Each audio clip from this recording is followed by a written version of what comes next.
Welcome to the African American Heritage Museum. We have a new exhibit here, and it's called the Northside. It's redlining in New Jersey as well as Atlantic City. We're able to have a wonderful sponsor, CRDA, who sponsored this new exhibit, and it was created by Anne Glapion, and of course Christine Noble did a lot of the research for the project. It's the African American Heritage Museum. We have two locations, one in Atlantic City and the other locations in Newtonville, New Jersey. We are a traveling museum, and we love to come to visit your school or university or house of worship. We're going to move on from this section here and talk about the onset of the exhibit with Anne Glapion. Anne? The number of African Americans migrating to northern cities for jobs, educational opportunities, and freedom from Southern oppression rose significantly in the 1900s as demand for cheap labor grew. Some found work building the infrastructure needed in the emerging Atlantic City resort. Others worked inside homes and hotels as servants and janitors. They hoped for a better life in the North, but the color of their skin and white workers' refusal to work with them made fair competition for jobs an illusion. Unaffordable membership fees shut skilled black tradesmen out of union jobs, leaving blacks only the worst jobs at the lowest wages. Jim Crow laws forced them into substandard housing on the north side of the railroad tracks, where they understood that the better life they sought would have to be of their own making. This exhibit highlights C. Morris Kane. He was a great leader among the black population of Atlantic City, and he represents a generation of black men of that era who were striving for success. They came out of the South with deep religious background, and he actually studied to be a minister. He had advanced degrees from Lincoln University. He really was an advocate for the poor, and he saw that the poverty made their lives difficult. So he got on a committee for better housing. This was in the 1930s. And he worked with this committee until they came up with this idea for Stanley S. Holmes Village. And that's actually New Jersey's first public housing complex. So what he did turned out to be quite historic. He was representative of people who realized, they were forced into segregation. They had to take care of their communities themselves because they had the impetus for that. And I think that was his driving force. So he was actually in the Army. He was a chaplain in the Army. They used to have services out on the beach. He was one of the founders of the YMCA, and through that YMCA, he inspired a lot of youth through teams, basketball teams, baseball teams, and things of that sort. They had choirs and musical events. So he was really involved in the community, and from that, he became an advocate for the poor. Originally, they lived in substandard housing, and they had a real housing crisis because the landlords did not heat the buildings properly. There were bad health conditions, and they, needed better living conditions. He recognized that, worked with the state, and brought about this public housing complex, Stanley Holmes Village, and generations of Northside residents have come out of Stanley Holmes Village and become leaders themselves. So this exhibit includes the Club Harlem, which was the premier nightclub on the North Side. It was established by Pop Williams and his brother Cliff Williams in the 30s. It was a venue for and all the star entertainers, black entertainers of the day. And black tourists knew that they could come to Atlantic City and be entertained by Slappy White, Nat King Cole, all the luminaries of the day. Kentucky Avenue at the curb was the slogan, KY at the curb. This is a replica of the sign for the nightclub. And this is our panel on Northside nightlife, where we had several nightclubs, restaurants, quite a busy nighttime entertainment outlet for the tourists. And the important thing to say here is that black tourists could not go to the white nightclubs. And that made the Club Harlem and Austin's Rose Garden, Grace's Little Belmont, these were all big draws for the black tourists who came to Atlantic City. In 1896, the U.S. Supreme Court ruled that state-sponsored segregation did not violate the intention of the Constitution if separate but equal accommodations were provided for both races. What this did was it created two communities. It created on the north side a separate police department, separate fire station, a separate YMCA, it was called the Colored YMCA, and a separate All Wars Memorial Building. Everything was separate. These are illustrative of how separate the communities were, but they're not the only things that were segregated. Here you can see that the black community businesses were the owners were very industrious. Northside cottages included Apex Rest, which was owned and operated by Madam Sarah Spencer Washington. The Northside businesses included smoke shops, variety shops, drugstores, and again, here we have Sarah Spencer Washington's Apex Drugstore and Luncheonette, one of the things that she was a driver for. She was quite a business leader. A Northside Soul Food, we had beautiful restaurants, cafes, seafood restaurants, and again, we have Apex Luncheonette and Fountain, owned by Sarah Spencer Washington. She was a leader in the community, but she was exemplary of all of the striving business owners of that era. The most important person to ever walk from the face of the earth in southern New Jersey. She was a lady who put together entrepreneurs around the country. The first set of entrepreneurs were people of color. Women had gone to her hair care product schools and sold her products. An amazing woman. And here in Atlantic City and in southern New Jersey, people knew Madam Washington because of what she did for her community. She opened the very first golf course in the United States of America. It's called Apex Country Clubs. Guys like Joe Louis and those entertainers that came to South Jersey in the summertime didn't have a place to play golf. They couldn't get on the white golf courses. And she built the 9-hole golf course. Not only did she do that, but she was very, very important in terms of bringing people to the forefront. She was able to help Atlantic City people at Easter time. And I say at Easter time simply because they had an Easter parade on the boardwalk in Atlantic City, and there was almost a sign outside, "Blacks do not apply." And they would apply, they would be part of the contest, but they would never win. So she had her own Easter parade on the north side. She rented her convertible cars, and people of color had an opportunity to come to the parade on the north side of Atlantic City.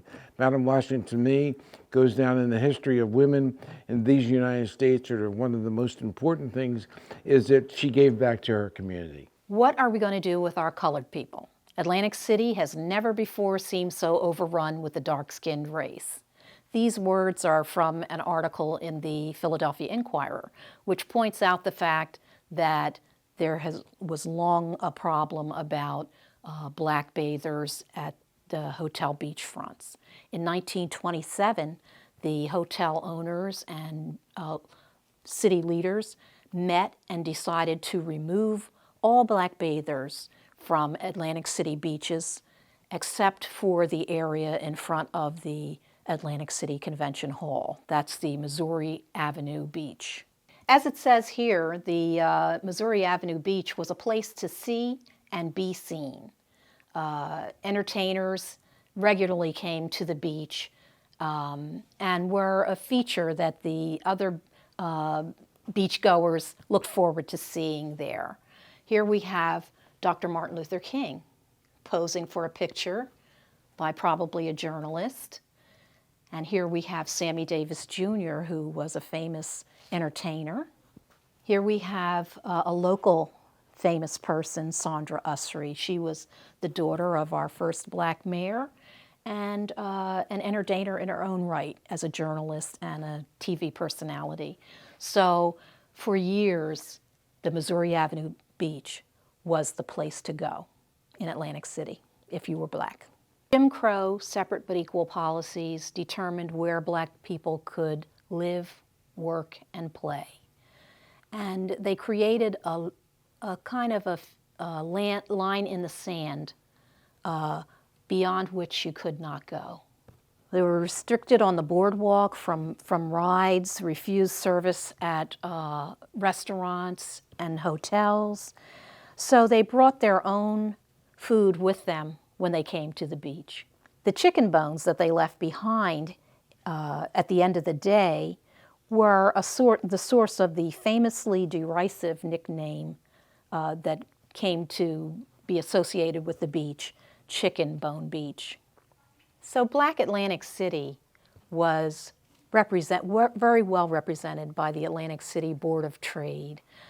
Eva Lorraine Weeks was the cover girl for the material that they put together on the black businesses in Atlantic City and surrounding areas. Miss Weeks was a scholar, a local scholar who went to college, went to Howard University, and she was the face of the Board of Trade at this time. These are the black businesses and professional organizations, just lists everything. This is sort of our green book for the black tourists who would come to Atlantic City, and they would know where they could go and be accepted and be comfortable. Atlantic City's Northside hotels were where black tourists looked first for quality lodging while they were visiting the city. The Liberty Hotel was where black entertainers would stay when they're performing at the Club Harlem or any of the other nightclubs in the city. And this is because, of course, they couldn't be housed in the white hotels downtown. These are some of the examples of the successful black hotels that we had during the first half of the 20th century. And they all had their start with property owners who rented rooms to workers who also could not be housed anywhere else. And so that was how the hotel business started, with rooming houses and boarding houses. Jim Crow laws and the refusal of white businesses to hire or serve blacks left a void that was filled by black entrepreneurs. And it was amply filled. Mr. John Lowe had a plumbing and heating business. People wouldn't have had this work done for them by a white person. It had to be a black person. Benjamin Brown, he had one of the biggest rug cleaning services in the county. A very well-known person. Tourists who came and wanted to be entertained by fishing. We're at the shore, they want to fish. They would call the Lulu and take a charter boat out to sea. Winder's Ice Company, our Lighthouse Community Taxi. These things were necessary for blacks to be picked up by a cab. In those days, was not a simple matter. And so black businesses were necessary, and the Jim Crow laws made them a fact. Northside sports. Skin color was an obstacle, but some people could not be denied. And one province in which talent counted for much was the world of athletics. This is John Henry Pop Lloyd. and he was a very famous baseball player. He was a black man who played the game as few ever have. And he was also a very popular figure here in Atlantic City sports community. We have a sports stadium named after him. James Usry was a basketball player with the New York Renaissance professional basketball team. He was also our first black mayor. He was of the Northside community. Art Dorrington was a very famous hockey player in the days when there were no black hockey players. He signed a contract with the New York Rangers. Pete Hunter, football athlete, played at Virginia Union University after graduating from Atlantic City High School. He played for the Dallas Cowboys, the New York Jets, the Cleveland Browns, and the Seattle Seahawks. On the north side, our young champions had the advantage of the YMCA as a place to learn sportsmanship. Sports were still separate but equal. Here we have YMCA baseball team wearing Red Sox jerseys that were donated to them by the Red Sox. So here we have the Pine Acres Country Club for black groups to meet. And here we have the sports teams that were a bit political. This is the mayor of Atlantic City at the time, Mayor Jackson, with champions of 1954. And here we have Hap Farley's Sand Snipers. Here on the left, we have Enoch Nucky Johnson, who was a county boss in the Republican Party. He has his team of white golfers playing the Apex Country Club team of black golfers. So sports were political, they were nurturing, and they were segregated. The Apex Country Club was owned and operated by Madam Sarah Spencer Washington, the millionaire mogul who opened up the country club for black golfers to have a facility in which to play. Northside politics. Atlantic City's success was largely built on corruption. Atlantic City provided gambling and nightclubs and alcohol during the Prohibition, and that was illegal in most other cities, but in Atlantic City, we were good to go for that. The political bosses ran Atlantic County, and they profited from the politics and organized crime that seemed to be endemic to the community. The political bosses courted the black vote in Atlantic City. Black voters traditionally voted as a bloc, so they were very important. They had power. Politicians like Enoch Nucky Johnson would become visible in the neighborhood. They had alliances with business owners and with residents. They gave out turkeys at Christmas and did all sorts of things in order to keep the black vote in their column. He targeted black voters with endorsements by prominent black Republican City employees. Johnson interacted with black voters and citizens groups like the Stan Patters Republican organization, shown here in this photo of the officers. Within the Northside network of black professionals, tradespeople, and merchants, exemplars abounded, but education was a particular priority.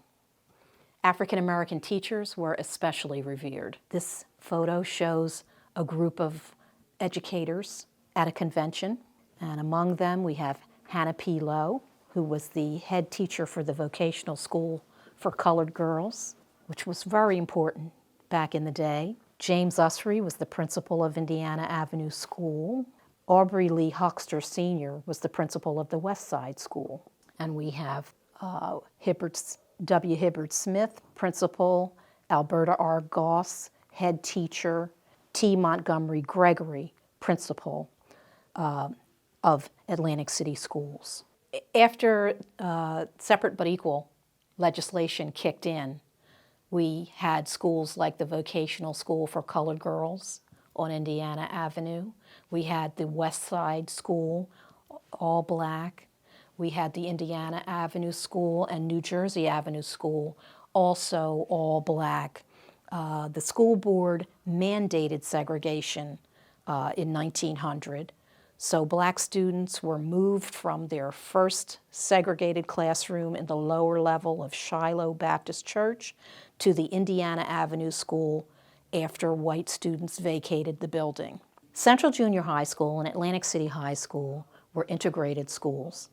They were the first integrated educational experience for Northside students. The Supreme Court's 1896 Plessy v. Ferguson decision was struck down in 1954 with the Brown v. Board of Education decision, which ruled that separate but equal was no longer valid law. The legislation was followed by protests for civil rights, then by frustration at the slow pace of change. The long shadow of racism and redlining continued to impede the forward progress of African Americans long after the end of the Jim Crow era. Equal justice and opportunity remained elusive ideals. The forward progress that led to the much celebrated heyday of the North Side occurred in spite of the institutional barriers of race and was rooted in a foundation laid by the Black church and the civic leaders who emerged from its ranks.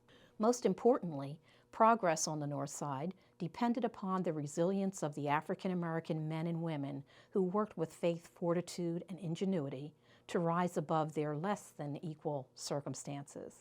As North Side businesses left for the suburbs, the cityscape surrendered to urban renewal, vacant lots, and increased crime. By the 1960s, Atlantic City had forfeited its status as America's favorite resort. When casinos arrived in the late 1970s with on-site entertainment, upscale restaurants, and jobs, Northside businesses struggled to compete.